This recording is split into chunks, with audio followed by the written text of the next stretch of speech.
Well, with all the scandals and Hillary and just absolutely bombarding us right now. You know, this is incredible. Because again, what did Cliff High say, man? Get ready for some incredible news and excitement, and just, you know, we're seeing in our data this, you know, area of, you know, window of time of just an explosion of, I forgot, you know, what terms he used, but basically excitement. Again, not necessarily good or bad, just crazy, exciting things happening. What, you know, like a day of, you know, bursting of whatever, you know, energy, if you will, in our collective conscious. I mean, who would have thought they were going to reopen the investigation all of a sudden? So, you know, I'm reading an article from Silver Doctors. You know, how many people have stepped down now? How many people have stepped down? All these emails, we don't know if they're real. If they're not real, why is everybody stepping down? Why are some fired? And why is there a new one? Miss Brazil, CNN. Brazil claims, please God, let this end soon, as CNN fires her for uncomfortable interactions with Clinton campaign. That's interesting. Wonder what they have here. This one's Zero Hedge. Politico reports that in yet another statement, CNN spokeswoman Lauren Protapis said that on October 14th, the network accepted Brazil's resignation. On October 14th, CNN accepted Donna Brazil's resignation as a CNN contributor. Her deal had previously been suspended in July when she became the interim head of the DNC. In a tweet, Brazil thanked CNN and her former colleagues there. Thank you at CNN. Honored to be a Democratic strategist and commentator on the network. Godspeed to all my former colleagues, she wrote. As we detailed earlier, it seems DNC chair Donna Brazil is hoping for rescue by a higher power as the net narrows around her lies and obfuscation. Following more examples of Brazil passing debate questions to the Clinton campaign, CNN spokesperson Lauren Protapis said in a statement that, quote, CNN never gave Brazil access to any questions, prep material, attendee lists, background information, or meetings in advance of a town hall or debate. We are completely uncomfortable with what we have learned about her interactions with the Clinton campaign while she was a CNN contributor. While there's been no official statement from the DNC, here is Donna Brazil's latest tweet. Please God, let this end soon. As The Hill reports, CNN said it would revisit Brazil's contract once Brazil concludes her role. Maybe she will get a position on the Clinton campaign too once she steps down, just like Debbie Wasserman Schultz did. Of course, you handed me the questions, you gave me the little under the table notes. Appreciate that. Another one bites the dust. See you, Brazil. So back on this whole turnaround, FBI, we're going to reopen investigation, all this, like what happened? As I said, I'm just like, why are they doing this now? What, you know, elite turn on, this is from Silver Doctors, elite on the Hillary campaign, only the deep state could be so precise. From Charles Hugh Smith at of2minds.com. The deep state's most prescient elements must derail Hillary's campaign to clear a path to Trump's executive team. Back in August, I asked, could the deep state be sabotaging Hillary? I think we now have a definitive answer. These blast points on Hillary's campaign, too accurate for the mainstream media. One that only the forces of the imperial deep state are so precise. The mainstream media is presenting the FBI investigation as a lose-lose situation for embattled FBI Director Comey. If Comey remained quiet until after the election, he would be accused of colluding with the Clinton campaign and its allies in the Department of Justice. But in going public, he stands accused by Democrats of intervening in an election, i.e. raising doubts about Hillary's judgment and veracity days before Americans go to the polls. Another narrative has Comey's hand forced by the threat of disgusted FBI agents leaking information that would show the FBI caved into political pressure from the Democratic Party and Clinton campaign to keep relevant material out of the public eye until after the election. I submit another, much more powerful dynamic is in play. the upper ranks of the deep state now view Hillary as an unacceptable liability. The word came down to Comey to act whether he wanted to or not, i.e., take one for the good of the nation / deep state / imperial project. As a refresher, the deep state is the unelected government, also called the invisible or shadow government, that is not as monolithic as generally assumed.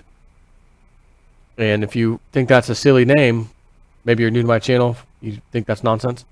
Just days ago, I did a video that linked to the FBI.gov website, one of their documents, in which one of their people said, yeah, everything, when Congress asks us for information, we can't just give it to them. We got to give it to the seventh story guy, or the seventh floor guys, also known as the shadow government.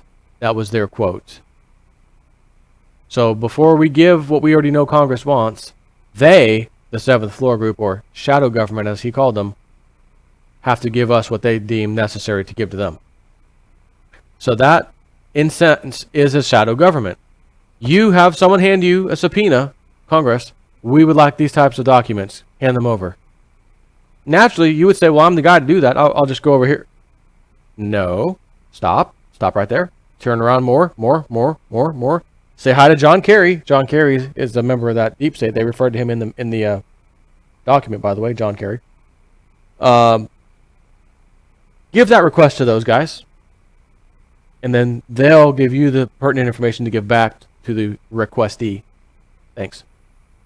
I thought that's not, who put the seventh floor group in charge? Who put this shadow government group in charge? Where's that in the Constitution? Where's that in any kind of law? They just exist somehow. Here's what you're going to return to Congress. Redact. Don't even hand them that. That doesn't exist. That doesn't exist. Absolutely not. That does not exist. Give them this. Yes, sir. There you go. That's how that works.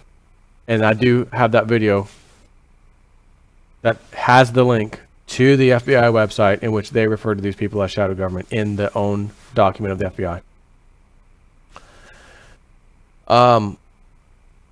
The neoconservative globalists who want Hillary Clinton to continue pushing their agenda are the more visible camp. But another less visible but highly motivated camp realizes Hillary and her neocon agenda would severely damage the nation's security and its global influence. It is this camp that is arranging for Hillary to lose. The consensus view seems to be that the establishment and the deep state see Trump as a loose cannon who might upset the neocon apple cart by refusing to toe the neocon line. This view overlooks the reality that significant segments of the deep state view the neocon strategy as an irredeemable failure.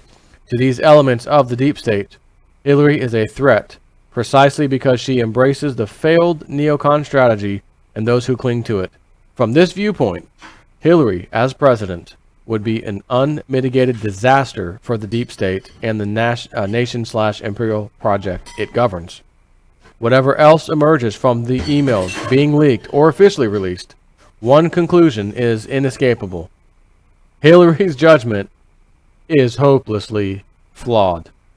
Combine her lack of judgment with her 24 years of accumulated baggage and her potential to push the neocon agenda to the point of global disaster, and you get a potent need for the deep state's most prescient elements to derail her campaign and clear a path to Trump's executive team. Once this path is clear, the management of Trump's executive team can begin in earnest a management process aimed at disengaging the nation and its global empire from neocon overreach. If you think this scenario is impossible, let's see how the election plays out before deciding what's impossible and what's inevitable. That's his comment. So, it sounds very plausible. I still think, though, these people understand what Trump winning will do. Everybody, think about it, you're one of them. Everybody, we work so hard to put in these appointed positions. We've changed the laws we needed to change. National Defense Authorization Act, Patriot Act. We got all these things in place. We have so much power. We have all the things we need. We just need an event to happen to really implement some of these things. You know, martial law type of scenario. which is not going to happen if Trump's in office, if he gets in there, we are screwed. He may go after all of us. We will all be imprisoned. We are all, there's going to be so much of a routing out. It'll be unlike anything the world has ever seen. We cannot afford to do that. That's how I'm seeing this. So while like Cliff High said, it's going to appear that Trump has absolutely won by an unbelievable landslide, and come November 9th, the day after elections, we're all going to be in a state of confusion as to what the hell just happened, according to Cliff High and the Webbot. And I tend to agree with that statement, because I said from last year, once I saw him running and I saw him taking the lead, I said, this is going to be Donald against Hillary. She has been selected. She will be the next president, no matter who goes against her. Donald, under no circumstances, will be allowed to step foot into that office. Can you imagine President Obama handing Donald Trump the White House keys, so to speak, after the roasting that Obama gave Donald Trump back in, I think, 2015?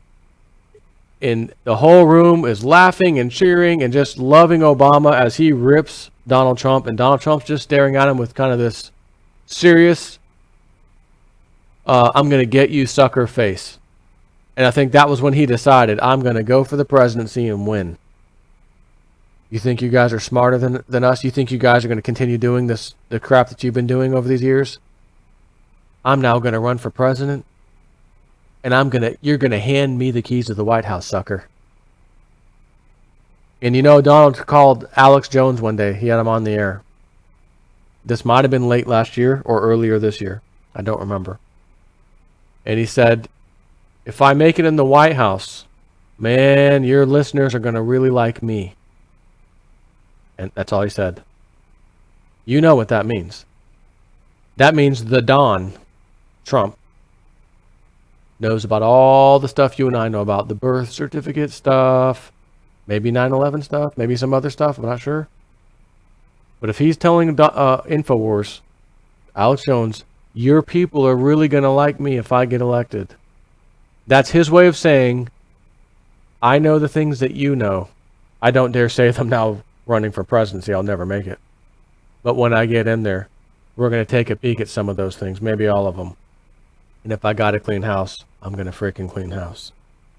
I took that way when I heard him say that. Now put yourself on the Hillary Clinton side, Bill Clinton, Obama, Department of Justice, all the Bush family, everybody, Harry Reid, Pelosi, the crooks of the crooks. These people are telling themselves, we are absolutely willing to do anything to keep him out of that office. So again, the Webbot says it'll be a no-brainer. It'll be a massive blowout. Popular vote, the people spoke. He won. Only to find out November 9th comes and something leaves us in mass confusion as to what the hell just happened. And I gotta tell you, good or bad, since I'm a doomer at heart, this is exciting, and I can't wait to see what happens. Okay? Take care.